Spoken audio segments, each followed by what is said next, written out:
ए तात्या साहब घड़ी रख दो।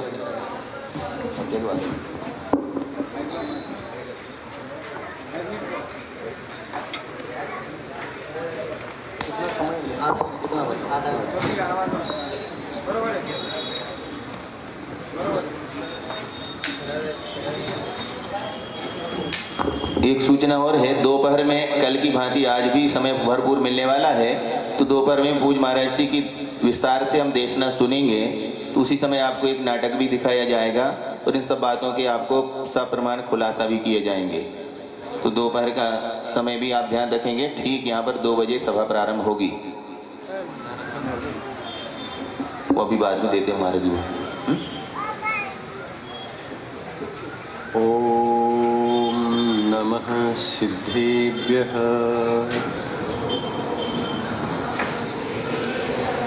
ओम नमः सिद्धेभ्यः।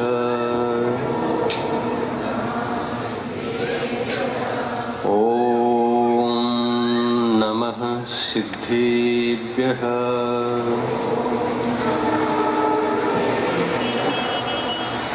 मंगलम भगवान वीरो मंगलम गौतमो गणी मंगलम कुंद कुंदार्यो जैन धर्मोस्तु मंगलम सर्वमंगल मांगल्यम सर्वकल्याणकारकं प्रदानं सर्वधर्माणां जैनं जयतु शासनं जैनं जयतु शासनं। बोले पंच परमेष्टि भगवान की, अहिंसा परमो धर्म की, आचार्य गुरुवर श्री विद्यासागर मुनि महाराज की, पंच कल्याणक प्रतिष्ठा महामहोत्सव की।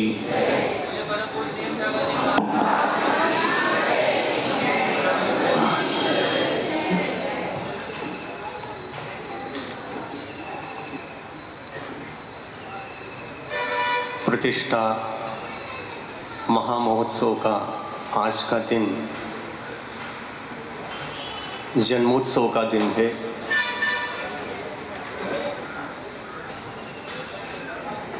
जन्मोत्सव के पावन अवसर पर प्रथम तीर्थंकर भगवान आदिनाथ जो आदि युग के आदि तीर्थंकर हैं, उनका कल रात में जन्म हो चुका है और इस जन्म से आप लोग बड़े खुश थे। हम तो यहाँ नहीं थे, लेकिन पंडाल में उनका जन्म हो चुका था। आप लोग खुश थे, लेकिन हम परोक्ष में खुश थे। और जन्मोत्सव मनाने हेतु वस्तुतः देखा जाए देवगति के सारे देव एकत्रित होते हैं, क्योंकि 3 लोक के नाथ का जन्म होने के पश्चात कौन नहीं चाहेगा इस महोत्सव में भाग लेने का। सभी चाहेंगे। और वही इंद्र यहाँ जन्म होते ही उनका सिंहासन कंपायमान हुआ और वे अपने अवधि ज्ञान के द्वारा यह जानकर कि भरत क्षेत्र में अयोध्या नगरी में, और यह पंडाल एक अयोध्या नगरी के समान है, पुणे नगरी में भी अयोध्या नगरी की स्थापना हुई है। प्रभु का जन्म अयोध्या नगरी में हुई थी। उनका निर्वाण कैलाश पर्वत से हुआ था और शेष तीर्थंकरों का निर्वाण सम्मेद शिखर से हुआ था। यह सब आप लोगों को ज्ञात है। 20 तीर्थंकर सम्मेद शिखर से निर्वाण को प्राप्त हुए और एक तीर्थंकर आदिनाथ कैलाश गिरी से, कैलाश शिखर से निर्वाण प्राप्त करते हैं और उसमें 24 तीर्थंकरों में से एक तीर्थंकर कैलाश गिरी से निर्वाण प्राप्त करते हैं, तो नेमिनाथ भगवान गिरनाथ से मोक्ष प्राप्त करते। वासुपूजनाथ भगवान चंपापुर से, और एक तीर्थंकर जो 24वें हैं उनका निर्वाण पावापुर से हुआ। यद्यपि 24 तीर्थंकरों का जन्म नैसर्गिक पद्धति के अनुसार जो परंपरा है भरत क्षेत्र की, वह अयोध्या में जन्म होना और निर्वाण को प्राप्त होना समय शिखर से ही होता है, लेकिन काल दोष के कारण 4 तीर्थंकरों का निर्वाण अन्य क्षेत्रों से और जन्म भी कुछ तीर्थंकरों का अन्य क्षेत्र से होना एक दोष माना जाता है। इस दोष में भी वे तीर्थंकर तो बन ही जाते हैं, उसमें कोई कमी नहीं रहती। आज जन्मोत्सव का अवसर है, आप लोग बड़े उत्सव के साथ जन्मोत्सव मना रहे हैं। इस जन्मोत्सव में हम तो भाग नहीं ले सकते, पर जन्मोत्सव क्या है इसका उपदेश देने के लिए हम यहाँ पर आए हैं। जन्मोत्सव में मुनि महाराज लोग भाग ले सकते हैं क्या? महाराज इसमें क्या आपत्ति है? ये तो बहुत आनंद का दिन है। 3 लोक के प्रभु आदिनाथ का जन्म हो रहा है, तो इसमें भाग लेने के लिए क्या आपत्ति है? आप कह सकते हैं, लेकिन वे ही प्रभु आदिनाथ भगवान जिनको केवल ज्ञान होने के पश्चात दिव्य ध्वनि खिरी थी और समूह शरण में ऐसा सब मुनि धर्म क्या है, श्रावक धर्म क्या है, इस सब का उपदेश जिन्होंने दिया था, वे प्रभु ही कहते हैं जन्म महान नहीं होता, मरण महा होता है। जिस जन्म के साथ कोई भी जीवात्मा इस धरती पर जन्म लेता है तो उसमें पूज्यता नहीं होती, स्वयं प्रभु कहते हैं, आदिनाथ भगवान ही कहते हैं, महावीर भगवान भी कहते हैं, 24 तीर्थंकर कहते हैं जन्म के साथ पूज्यता क्यों नहीं होती। एक तीर्थंकर की पूजा भी हम नहीं करते, शास्त्र पद्धति के अनुसार जन्मे हुए बालक की पूजा नहीं होती। इसका कारण क्या है यह आपको शायद पता नहीं है, यदि पता हो तो एक आध कोई व्यक्ति को बता सकता है। भगवान का जन्म होने के पश्चात वह बालक है, बालक की पूजा क्यों नहीं होना चाहिए? 3 लोक के कल्याणकारी जिनका भविष्य उज्जवल है, मोक्ष प्राप्त करना निश्चित है, ऐसे आत्मा का जन्म यहाँ पर हुआ है और उनकी पूजा ना हो, अर्घ्य न चढ़ाए। उत्सव तो मना रहे हैं, उत्सव तो मनाने के लिए मना नहीं किया है, उत्सव मनाया जा सकता है, लेकिन पूजोत्सव नहीं होता, जन्मोत्सव होता है। जन्मोत्सव सो पूजोत्सव नहीं और पूजोत्सव सो जन्मोत्सव नहीं। क्या कारण होगा कि जन्म लेने के पश्चात उस बालक को हम अर्घ्य नहीं देते? वही आत्मा सर्वार्थ सिद्धि विमान में भी थी, वही आत्मा सर्वार्थ सिद्धि विमान के भीतर रहने वाले 33 सागर की आयु को लेकर के वहां पर पूरे उस आयु को समाप्त करके यहाँ आया। वहां पर जब था वह क्षायिक सम्यक दृष्टि था, यहाँ जन्म लेने के पश्चात भी वही सम्यक दर्शन है और वही सम्यक ज्ञान उस आत्मा के साथ है। और ऐसे आते समय सम्यक दर्शन, सम्यक ज्ञान, और उसमें भी नियम से तीर्थंकर जब जन्म लेते हैं तो 4 ज्ञान के धारी बन करके अवतरित होते हैं। मति ज्ञान, श्रुत ज्ञान, अवधि ज्ञान और मनः परे ज्ञान, 4 प्रकार के ज्ञानों को लेकर के जन्म लेने वाले ऐसे महान आत्मा और 3 लोक का कल्याण करना निश्चित पहले से ही है। ऐसे बालक का जन्म होने के पश्चात भी वे ही तीर्थंकर कहते हैं कि मेरी पूजा नहीं करना जन्म लेने के पश्चात, बल्कि दीक्षा लेने के पश्चात करना। हाँ, समझ में आ गया? दीक्षा लेने के पश्चात आत्मा के भीतर पूज्यता आती है। दीक्षा लेने से पहले कौन सी विशेषता रहती है जिसके कारण से हम पूजा नहीं करते? यही असंयम अवस्था है। यह सांसारिक अवस्था है। 5 इंद्रियों के विषयों को और परिग्रहों को जब तक आत्मा त्याग नहीं करता, अपने जीवन को पाप से मुक्त नहीं करता, अपने जीवन को मंगल नहीं बनाता, पावन नहीं बनाता, तब तक कोई भी आत्मा, चाहे वह तीर्थंकर का हो और कोई सामान्य आत्मा हो, असंयम अवस्था में पूजा नहीं होती। ऐसा जिनेंद्र भगवान ने ही उपदेश दिया है। तो आज के कार्यक्रम में पूजा होती है कि उत्सव होता है? उत्सव होता है। बहुत बड़े प्रमाण में उत्सव मनाते हैं। चतुर्थ काल में तो देव लोग आकर के उत्सव मनाते थे, लेकिन आज हम देव पर्याय को धारण करके, देव तो आते नहीं, देव पर्याय को धारण करके स्वयं ही इंद्र बन करके, इंद्राणी बन करके, प्रतीन्द्र बन करके, कुबेर बन करके, यज्ञ नायक बन करके, इत्यादि इन पदों को स्वयं ही धारण करके यह कार्यक्रम महोत्सव को अति उत्साह के साथ, विशुद्धि के साथ मनाते हैं। तो उत्सव अलग बात है और पूजा अलग बात है। पूजा का मतलब होता है जिसको हम अर्घ्य चढ़ाते हैं, जिसकी हम पूजा करते हैं, और अर्घ्य चढ़ाते समय, पूजा करते समय जिस मंत्र का हम अपने मुख से उच्चारण करते हैं, वे मंत्र 8 होते हैं।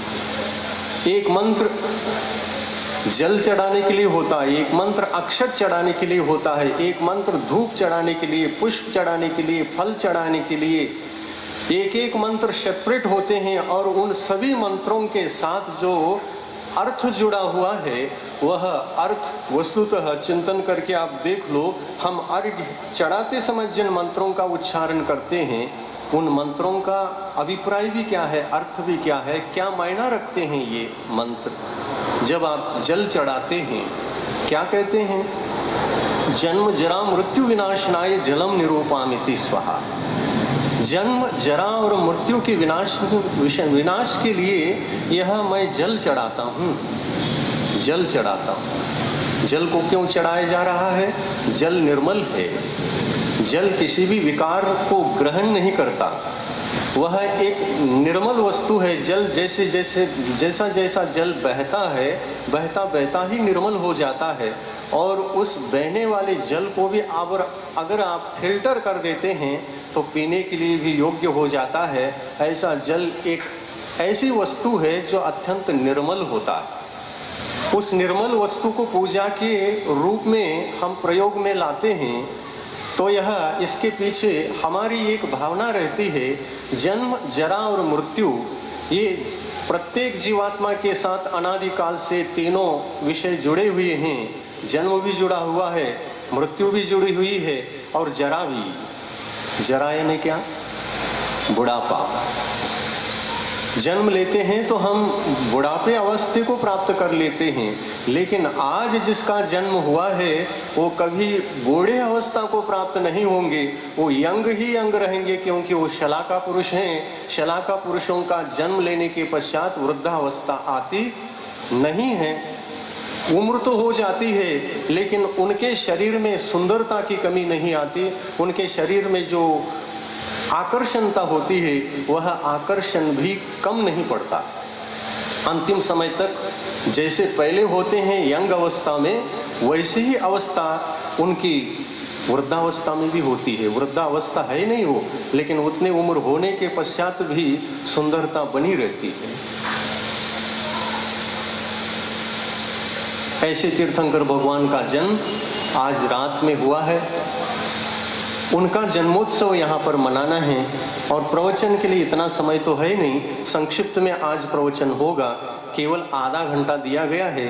संक्षिप्त में मैं आज इतना कहना चाहूँगा, आपको विवेक जागृत हो इस सद्भावना से। आप जैन हैं, है ना? कौन से जैन हैं? सबको पता है, महाराज कहने की जरूरत नहीं। हम दोनों हाथ उठा करके कहते हैं हम दिगंबर जैन। ओहो, इतना तो पता है, लेकिन इसके पश्चात की बात पता नहीं है, तो अपन दिगंबर जैन हो भी कैसे सकते हैं? प्रश्न उठता है। अपन दिगंबर जैन हैं। दिगंबर का तात्पर्य होता है कि जिन्होंने अंतरंग और बहिरंग परिग्रह को त्याग करके दिगंबर दीक्षा लेकर के, ये दिगंबरत्व दो प्रकार का होता है, अंतरंग दिगंबरत्व और बहिरंग दिगंबरत्व। बहिरंग दिगंबरत्व का होना, बहिरंग समस्त वस्त्र आदि को त्याग करके नग्न मुद्रा को धारण करना, ये बहिरंग दिगंबरत्व है। और इस बहिरंग दिगंबरत्व के साथ अंतरंग दिगंबरत्व को धारण करने का मतलब होता है बहिरंग जो परिग्रह होते हैं जिसके वजह से हम दिगंबर नहीं कहलाते, उनका त्याग करना, उनकी इच्छा नहीं रखना, उनके मूर्छा भाव को छोड़ना, उनके मोह ममता को त्यागना। और मोह ममता जिन वस्तुओं के प्रति होती है उसी ममता को त्यागना, ये अंतरंग दिगंबरत्व है। संसारी प्राणी मोह माया में अटकता है, और मोह माया ये क्या है? जड़ जड़ पुद्गल वस्तु है। इन जड़ पुद्गल वस्तुओं में बार बार वह चिंतन करता है कि ये मेरे लिए हैं, इसके बिना मैं नहीं रह सकता, इसी के माध्यम से मैं सुखी हूँ, पीछे भी इसी के कारण से सुखी था, अभी भी इसी के कारण से मैं सुखी हूँ, भविष्य में भी जब तक मैं सुखी रहूँगा इसी के निमित्त से रहूँगा। ऐसे पर वस्तु को सुख का कारण समझ करके उन वस्तुओं के प्रति ममता रखता है। अगर बाह्य वस्तु, सोचिए, अगर बाह्य वस्तु सुख के लिए कारण होते तो तीर्थंकर भगवान, चक्रवर्ती आदि ये बाह्य वस्तुओं को छोड़ करके दिगंबर दीक्षा क्यों लेते? इसका मतलब ये सिद्ध होता है कि तीर्थंकर सब कुछ छोड़ रहे हैं तो सुख अन्यत्र कहीं और जगह है, पर वस्तुओं में, बाह्य वस्तुओं में, इंद्रिय विषयों में, इन पुद्गल पदार्थों में सुख नहीं है। यही सत्य है ना? हाँ, यही सत्य बात आज के जन्मे बालक के भीतर घटित नहीं होती। इसलिए स्वयं को बालक मान करके वे बालक भी, अवधि ज्ञान के धारी बालक भी कहता है, हे श्रावकों, हे देवों, हे भव्यात्माओं, यदि मेरी पूजा तुम आज ही करते हो तो अविवेकी हो। मेरी पूजा आज नहीं करना, मेरी पूजा उस दिन करना जिस दिन मैं पापों से मुक्त हो जाऊंगा। 5 पाप होते हैं, हिंसा, झूठ, चोरी, कुशील और परिग्रह। इन 5 पापों को त्यागने के बाद 5 महाव्रत प्रकट होते हैं आत्मा के भीतर। संकल्प के साथ ही इन 5 पापों को त्यागना पड़ता है, छोड़ना पड़ता है। 5 प्रकार के पाप, हिंसा को छोड़ने पर अहिंसक होता है आत्मा, असत्य को छोड़ने पर सत्यवान बनता है, चोरी को त्यागने पर अचौर्य धर्म को धारण करता है, और परिग्रह को त्यागने पर अपरिग्रह महाव्रतधारी बनता है। ये जो 5 पाप हैं, इन 5 पापों में आप बता सकते हैं सबसे बड़ा पाप कौन सा होगा? कौन सा? परिग्रह। जन्म के साथ भगवान दिगंबर ही जन्मे थे, वो परिग्रह नहीं चाहते थे, लेकिन बाल अवस्था है ना, बाल अवस्था में बालक को बाह्य परिग्रह को देने वाले कौन होते हैं? उनके माता पिता। अलंकार करना, वस्त्राभूषण देना, ये कार्य कौन करते हैं? उनके माता पिता भी करते हैं। और विशेष रूप से इस दिन, तो जिस दिन बालक जन्मता है, इंद्राणी उस बालक को बाहर लाने के लिए जब गर्भगृह में प्रवेश करती है तो एक बालक को सुलाती है और एक बालक को उठा लेती है। जिस बालक को सुला करके जिस बालक को उठा लेती है, जिसको सुलाया है वो नकली बालक होता है, और जिसको उठाया, बाहर ले आए, इंद्र को सौंप दिया, देवेश को सौंप दिया, वह बालक असली बालक होता है, वही तीर्थंकर होता है। पर आखिर ये काम इंद्राणी क्यों करती है? पता है ना आपको? ऐसा नकली बालक को तैयार करके सुला करके असली बालक को ले जाने का काम इतना प्रयास पुरुषार्थ क्यों करना पड़ता है? तो इसका कारण ये है, माता को दुख नहीं होना चाहिए। जो 3 लोक के महान दिव्य आत्मा का जन्म हुआ है, उसके प्रति माता की ममता किस चरम सीमा पर रहती है, ये कल्पनीय नहीं है, शब्दातीत है। और ममतामयी वह माता जिस बालक को जन्म लेती है, एक क्षण के लिए भी दूर हो जाए तो माता को ठेस पहुंच सकता है, माता दुखी हो सकती है कि माता का हृदय पीड़ित हो सकता है। पीड़ा नहीं पहुंचाना है तो क्या करे? यही विचार किसके मन में आया? इंद्राणी के मन में आया। और माता को सुखद नींद ऐसा जादू करती है, सुखद नींद से सुला करके जो जागता हुआ बालक है, उस बालक को गोदी में उठा करके एक बालक को सुला देती है और बाहर चुपचाप आ जाती है। माता की नींद नहीं खुलती। माता समझती है कि ये जो बालक है यही मेरा बालक है, ये समझ करके नींद नहीं खुलती। और कब तक नींद नहीं खुलती पता नहीं, जब तक कि ये बालक जाएगा कहाँ पर? पांडुक शिला पर, सुमेरु पर्वत के पांडुक शिला पर ले जाएंगे वैभव के साथ, और लौट आने तक वह बालक सोता हुआ रहता है, बाद में सौंप दिया जाता है। देखिए आप, जैन धर्म की अहिंसा की क्रिया कितनी बड़ी सूक्ष्म होती है। माता को भी दुख नहीं देना, दुख देना हिंसा है। अहिंसा परमो धर्म, अपना धर्म अहिंसक है ना, तो शची हिंसा कैसे कर सकती थी? बालक उसका है, उसको लेने का अधिकार हमें क्या है? लेकिन 3 लोक के नाथ की महिमा को 3 लोक में फैलाना है, प्रचारित करना है, और भव्य जीवात्माओं का मन, आत्माओं के मन को आकर्षित इस ओर करना है ना।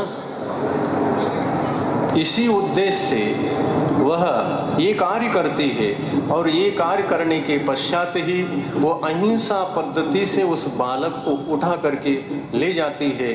सारे के सारे देवगण, देव परिवार, सारा स्वर्ग यहाँ अवतरित होता है। बालक को उठा करके पांडुक शिला पर जन्माभिषेक करते।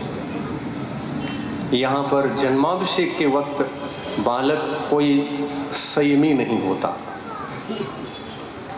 जिसका अभिषेक कर रहे हैं ना, ये बालक साक्षात बालक है, तीर्थंकर बालक है।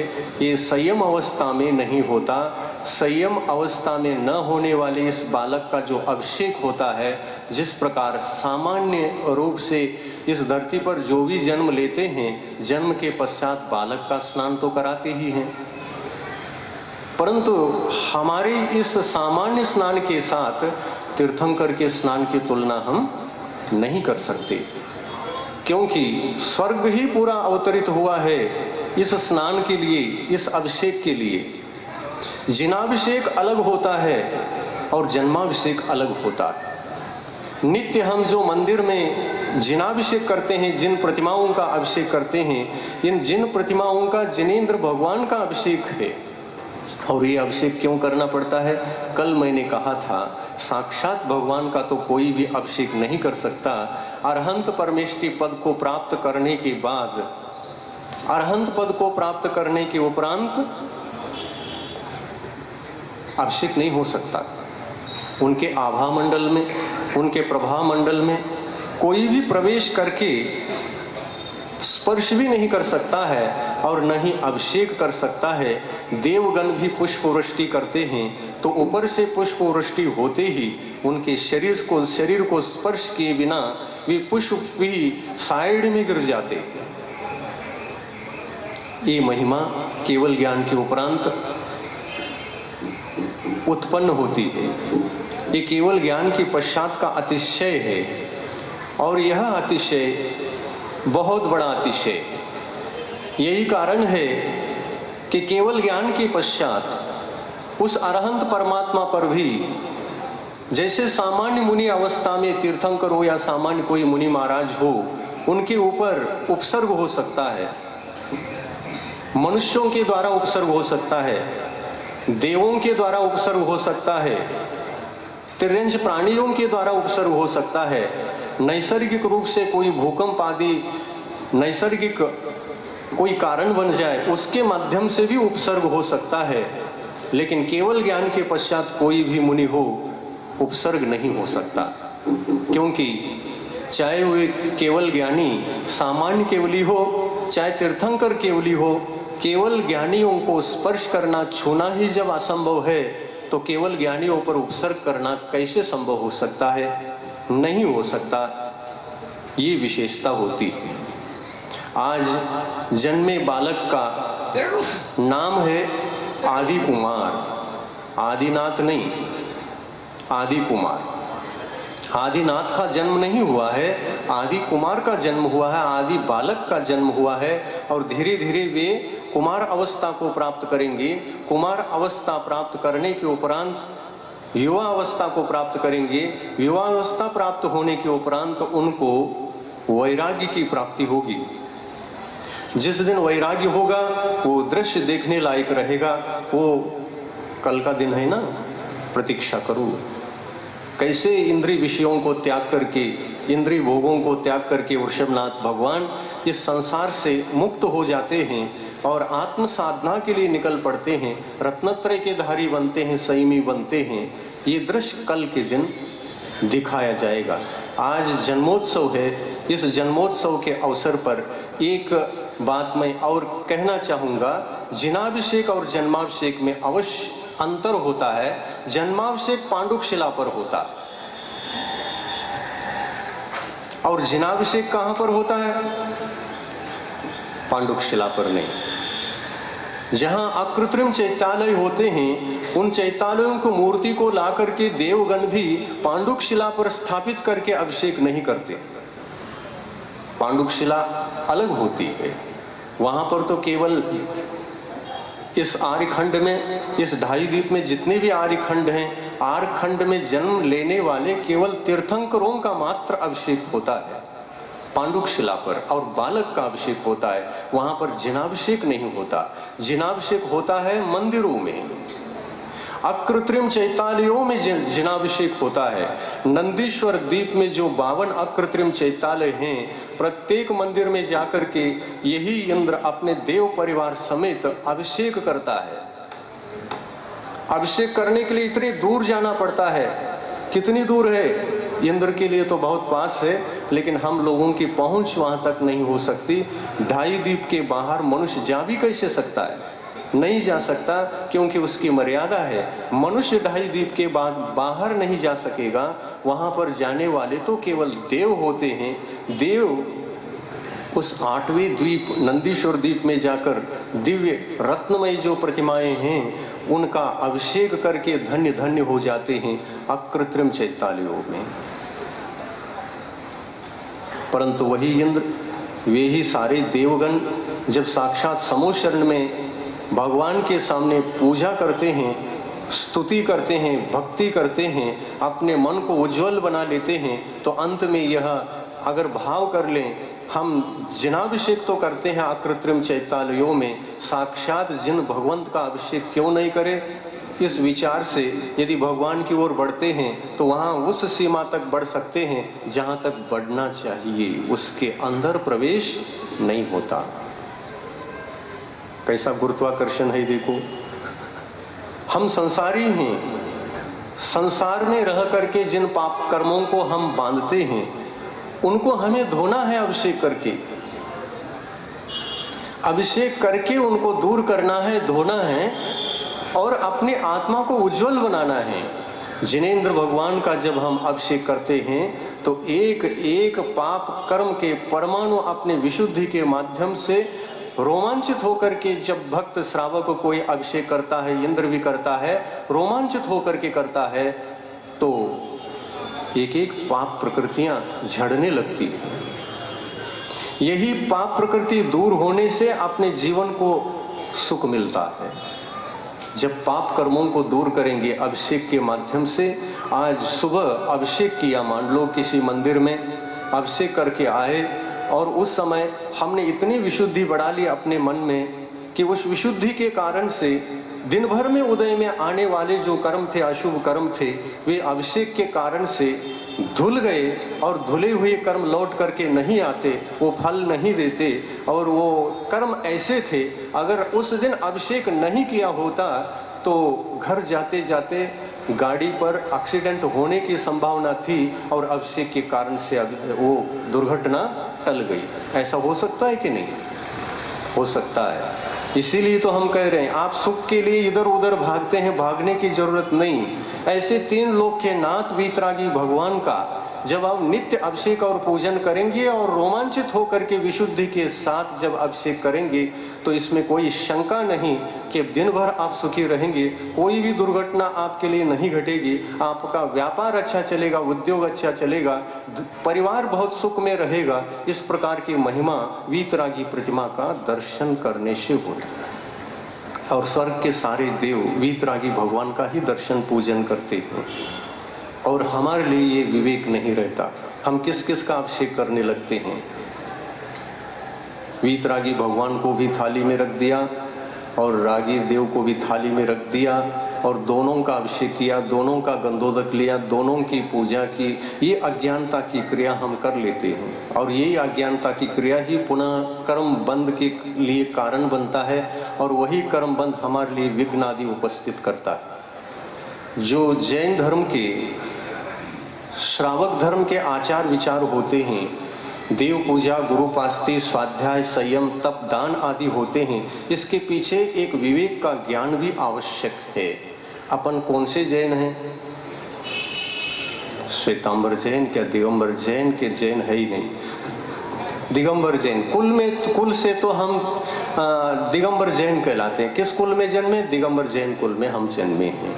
लेकिन आपको दिगंबर जैन क्यों कहा है, इतना भी विचार कभी नहीं किया है और नहीं कभी सुना है। पहली बार मैं सुना रहा हूँ। ये सोच के चलो कि अपन दिगंबर जैन क्यों हैं? दिगंबरों के उपासक और दिगंबरों के पूजक होने से अपन को दिगंबर जैन ये सरनेम पड़ा है। जैन मतलब क्या? जीतने वाले को जैन कहते हैं। जो जीत रहा है, जीतने में लगा हुआ है, जीतने का पुरुषार्थ जिनका जारी है, वो जैन है। और क्या जीतना? अंतरंग में जो अशुभ कर्म होते हैं उनको जीतना, और बहिरंग में जो पंच पाप होते हैं उन पंच पापों को जीतना, असंयम अवस्था को जीतना और जैन बनना, ये हमारा कर्तव्य होता है। हम पूजा क्रियाकांड भी मंदिरों में करते हैं तो सोचे समझे बिना करते हैं। हम उन परंपराओं को, उन रूढ़ियों को रूढ़ कर लेते हैं जो अपने जीवन के लिए अनावश्यक हैं। उसके संबंध में हमारे लिए कोई विशेष ज्ञान नहीं रहता, विचार नहीं रहता। दूसरा कहता है इसलिए हम करते हैं, पहले से चला आ रहा है इसलिए हम आज करते हैं। बस इतने मात्र में हम अपनी धार्मिक क्रिया अनुष्ठानों को पूरी करते रहते हैं, और ऐसा ही जीवन व्यतीत हो जाता है। अंत में क्या मिलता है? कुछ नहीं मिलता। पिवर जो पुण्य मिलना चाहिए था, वीतरागी भगवान के पूजन, अभिषेक इत्यादि से, उनके जाप, ध्यान इत्यादि से जो पुण्य एकत्रित करके अपने जीवन के समस्त संकटों को दूर करना चाहिए था, वो कार्य तो किया नहीं। अज्ञानपूर्ण क्रियाएं, भावहीन क्रियाएं मनुष्य के लिए फलदायी नहीं हो सकती। मनुष्य धार्मिक क्रियाएं करे तो भी उनकी परीक्षा करके करे, कौन सा है और कौन सा उपादेय, क्या छोड़े क्या करें, उसका निर्णय करके करे, देखा देखी न करें। बहुत लोग करते हैं इसलिए उसमें शामिल होकर के अपन न करें। ये विवेक ज्ञान बहुत आवश्यक है। तीर्थंकर भगवान कहते हैं कि मैं बालक हूँ, 3 लोक का नाथ होकर के जन्मा हूँ। इंद्र स्वयं मुझे ले जाकर के पांडुक शिला पर अभिषेक कर रहा है, तो मेरी पूजा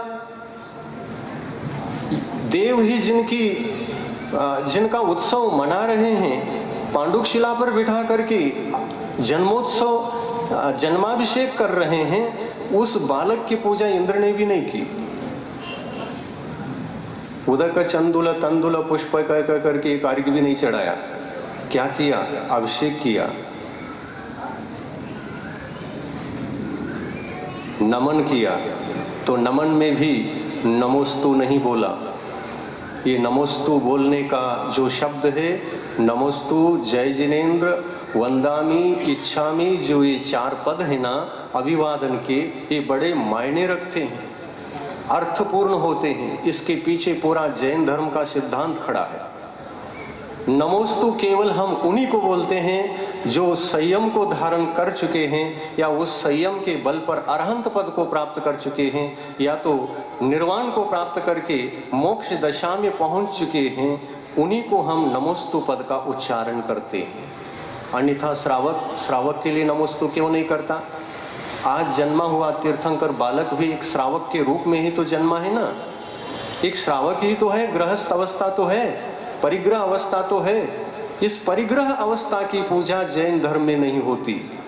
चाहे वो देव हो, चाहे तीर्थंकर हो, चाहे राजा हो, चाहे माता पिता हो, इनकी पूजा नमोस्तु कह करके नहीं होती, अर्घ्य चढ़ा करके नहीं होती। अर्घ्य चढ़ाना केवल किसको? पंच परमेष्टियों को।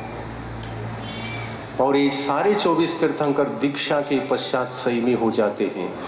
तब वो कहते हैं संयम अवस्था में खूब तुम पूजा कर लेना, तुमको कोई पाप नहीं लगेगा, पुण्य लगेगा। तुम अपने पाप कर्मों को धो करके एक श्रेष्ठ श्रावक बन जाओगे, और उसके माध्यम से जब तुम्हारे पाप धुल जाएंगे तो संकट उत्पन्न करने वाले पाप कर्म कहाँ से आएंगे तुम्हारे जीवन में?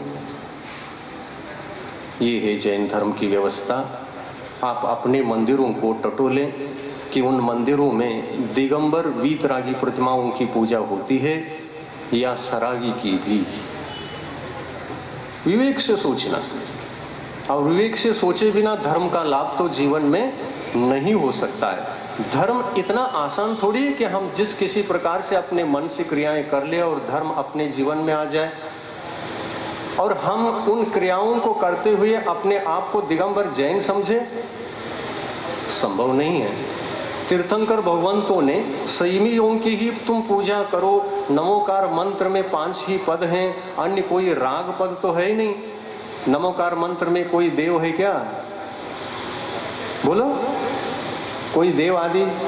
सबसे बड़े देव देवलोक में कौन होते हैं? सौधर्मेंद्र हैं। सर्वार्थ सिद्धि में तो और बड़े हैं, वो तो आते नहीं। लेकिन सर्वार्थ सिद्धि के देव तो आते नहीं, इसलिए नहीं पूछते, हम ये कह सकते हो। लेकिन आने वाले देवों में भी सबसे बड़े देव कौन हैं? सौधर्मेंद्र है ना। इन मंदिरों में सौधर्मेंद्र की पूजा क्यों नहीं होती? अगर राग की ही पूजा करना है और रागी की ही पूजा करना है, तो रागी देवों के मालिक सर्वश्रेष्ठ होगा ना, तो उनकी पूजा क्यों ना होना चाहिए। हम उन देवों को छोड़ दिए, लेकिन जो देव इंद्र की आज्ञा में रहते हैं उन देवों की पूजा हम करने लग गए, तो ये अविवेक है। इसमें सुधार होना चाहिए। ये अविवेकपूर्ण क्रिया यदि हमारे माध्यम से हो जाती है तो इसके माध्यम से हमारे पाप कर्म कटते नहीं, दूर नहीं होते, ज्यों के त्यों बने रहते हैं। असंजदम न वंदे, असंयमी वंदनीय नहीं होता। ये जैन धर्म की घोषणा है। असंयमी वंदनीय नहीं होता। असंयमी केवल जय जिनेंद्र के योग्य होता है। असंयमी की पूजा करके उनके प्रति कोई कामना जब हम किसी प्रकार से करते हैं तो कामना के कारण से तो इनकी पूजा हो रही है। उनकी धारणा ये होती है ये असंयमी देव हमारे लिए सांसारिक सुख भोग वैभव आदि देते हैं, और वीतरागी देव परमात्मा ये भोग वैभव आदि दे नहीं सकते क्योंकि इनके पास कुछ नहीं होता है। ऐसी हमारी समझ है, लेकिन ये समझ बहुत गलत है। वस्तुतः देखो तो जिनेंद्र भगवान के निमित्त से ही सब कुछ मिलता है। वीतरागी जिन भगवंतों की प्रतिमा इंद्रदेव भी कर रहा है, उनके लिए सुख की क्या कमी है, भोग वैभवों की क्या कमी है। इंद्र अपने जिनको हम मंदिर में रख कर के पूजा करते हैं ना, इंद्र देवता क्यों नहीं करना चाहिए फिर? अकृत्रिम चैतालयों में रहने वाले उन्हीं भक्त देव आदि की जो प्रतिमाएं होती हैं उनकी पूजा इंद्र क्यों नहीं करता? करना चाहिए ना, इंद्र को भी करना चाहिए। यदि इंद्र के लिए इन देवों की पूजा भक्ति से सुख मिलता है तो दोनों वीतरागी भगवान की भी पूजा करे, और वो जो अकृत्रिम चैतालय में साइड में उनकी भक्ति करते हुए चामर ढोरते हुए हाथ जोड़ करके खड़े हैं उनकी भी पूजा इंद्र करे। करता है कि इंद्र? नहीं, केवल उसी परमात्मा की पूजा करता है जो अरहंत अवस्था को प्राप्त है और जिन प्रतिमा कहलाती है, उस जिन प्रतिमा की ही भक्ति पूजा करता है, अभिषेक करता है, तो उनको अकृत्रिम चैतालयों में जाना पड़ता है, क्योंकि अभिषेक करने का अवसर यहाँ नहीं मिलता। कहाँ पर? साक्षात समूह शरण में भगवान का अभिषेक नहीं कर सकते। अभिषेक तो छोड़ो, उनका चरण स्पर्श भी इंद्र देवता नहीं करता, उसके भीतर उनकी विक्रिया नहीं चल पाती। कुमार अवस्था में तो गोदी में बिठा करके, ऐरावत हाथी में बिठा करके सुमेरु पर्वत पर ले जा करके उनका अभिषेक किया। ये जन्मोत्सव जन्माभिषेक है। जन्माभिषेक पूजनीय नहीं होता, पूजनीय होता है वो कौन सा? अकृत्रिम चैतालयों में जिनका हम अभिषेक करते हैं, उन जिन प्रतिमाओं का पूज्य भाव से हम अभिषेक करते हैं और उसका गंधोदक लेकर के धन्य करते हैं। गंधोदक लेते समय इतने उच्च परिणाम रहते हैं, इतने उज्ज्वल परिणाम रहते हैं। उसी विशुद्धि के कारण पाप कर्म धुलने से इंद्र देवता भी धन्य हो जाता है और आप भी धन्य हो जाते हैं। रोमांचित होता है जब अभिषेक लेता है। तो आप अपने मंदिरों में क्या करते हैं? पूजा के लिए और अभिषेक के लिए किसी पुजारी को नियुक्त कर देते हैं और उनके लिए एक मंदिर बना करके दे देते हैं। आप दर्शन तक सीमित रहते हैं और स्वयं आप अभिषेक नहीं कर पाते। अभिषेक के लिए जहाँ इंद्र देवता तरसता है, साक्षात भगवान को देख करके अभिषेक के लिए तरसता है, तो वहाँ नहीं कर पाता। उस बात की पूर्ति के लिए वह यहाँ से भाग जाता है। कहाँ? नंदीश्वर द्वीपों में जा करके वहाँ अभिषेक और पूजन करके रोमांचित हो जाता है और कर्म को धो देता है। बंधुओं, मंदिर बनाओ, मूर्तियों की प्रतिष्ठा भी करो, सब कुछ करो, लेकिन ये सभी क्रियाएं, पूजा क्रिया, दर्शन क्रिया, अभिषेक क्रिया, स्पर्श क्रिया, नमन क्रिया, तुम खुद अपनी आत्मा के कर्मों को धोने के लिए करो। पुजारियों से मत करवाओ। पुजारियों से अभिषेक करवा के तुम गंधोदक मत लो। इतना तो करो ना, इतना हो सकता है ना, तब समीचीन रास्ता मार्ग आपको मिलेगा और उससे कल्याण होगा, आपका कल्याण हो। टाइम हो गया है, आगे का कार्यक्रम आप लोगों का बहुत कुछ होना है। आप विवेक से जैन धर्म के तत्वों को समझते हुए, पूज्य क्या अपूज्य क्या, इसको समझते हुए यदि आप आगे बढ़ेंगे तो आप भी यथार्थ मार्ग पर पढ़ने पर सम्यक तो आपको उपलब्ध होगा। वही सम्यक दर्शन विवेक ज्ञान प्राप्त कराएगा और वही विवेक ज्ञान के माध्यम से यदि अपने जीवन में संयम भी आता है तो वह संयम, सम्यक ज्ञान और वो सम्यक दर्शन तीनों मिलकर के आपको मोक्ष मार्ग प्रदान करेंगे। और वैसी मोक्ष मार्ग पर चलने के बाद आपको घाती कर्म नष्ट होकर के अरहंत पद की प्राप्ति होगी और वही अरहंत पद, उसके पश्चात मिलने वाला फिर सिद्ध पद भी प्राप्त होगा। इस प्रकार से यह सुख का मार्ग है। इस पर यथार्थ श्रद्धान करके चलना बहुत आवश्यक है। आप स्वाध्याय करें, विवेक से हर एक प्रत्येक काम करें और अपने मंदिरों को वीतराग बनाएं, वीतराग रखें। रागादि भाव से युक्त देव आदि भी होते हैं, तो उनकी पूजा के लिए जिनेंद्र भगवान ने उपदेश नहीं दिया है। वीतरागता के उपदेश से ही हमारे पूर्व भोग के कर्म कटते हैं और हमारा कल्याण होता है। आप कल्याण मार्ग पर बढ़ करके अपना पुनीत आत्म कल्याण को साकार करें। इसी भावना के साथ अहिंसा परमो। आज का प्रसंग और विषय